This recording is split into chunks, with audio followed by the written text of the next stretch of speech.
యేసన్న గారి సంఘంలో సంఘ పెద్ద ఉండేవాడంట.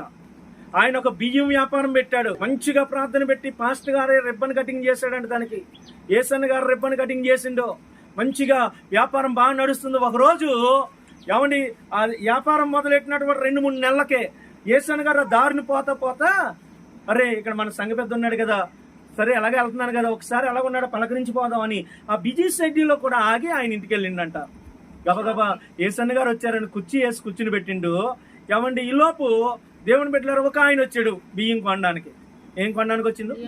బియ్యం కొనడానికి ఒక ఆయన వచ్చాడు. రాగానే ఈ సంఘ పెద్ద పిలిచాడంట, చిన్నదానా మానికి తీసురా అన్నాడంట. ఏమన్నాడు? చిన్నదానా మానికిదే అన్నాడంట. అనగానే మానికి తెచ్చింది. మానికి తేగానే ఆయన 4 మానికలు 5 మానికలు కనుక్కున్నాడు, వెళ్ళిపోయాడు.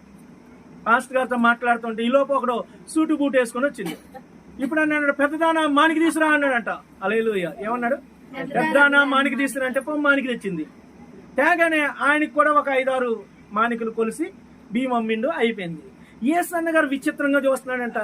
ఇదేంట్రా, మా సంఘ పెద్దకున్నది ఒకరితే కూతురు కదా, మా సంఘ పెద్దకి ఒకరితే కూతురు కదా, చిన్నదాన అన్నాడు పెద్దదాన అన్నాడు, 2 సార్లు పిలిచినప్పుడు ఇదే అమ్మాయి వచ్చింది, 2 పేర్లు ఎందుకు పిలిచాడు అని యేసన్న గారికి డౌట్ వచ్చి అడిగిందంట. యావయ్యా నీకు ఉన్నది ఒకరితే కూతురు కదా, ఒకసారి చిన్నదానన్నో ఒకసారి పెద్దదానన్నో ఎన్నిసార్లు పిలిచినా అదే వచ్చింది, కాబట్టి ఏంది కథ ఏంటి అన్నాడంట యేసన్న గారు. అనగానే ఏం లేదయ్య గారు, వ్యాపారం అన్నాక మరి కొంచెం మన జేబులోకి రావాలి కదా, అంతా నిక్కచ్చిగా చేస్తే మనకి ఏమొస్తుంది, అంత నిక్కచ్చిగా చేస్తే మనకేం వస్తుంది. ముందు వచ్చినోడేమో చదువు సంజలు లేనోడు, ముందు వచ్చినాడు ఎవడో చదువు రానోడు. కాబట్టి వాడికి పెద్ద మనం కొంచెం అటు ఇటుగా ఇచ్చినా వాడేం పట్టించుకోవడం. కాబట్టి చిన్నదానా అనగానే చిన్న మానికి తెస్తుంది. హల్లెలూయా.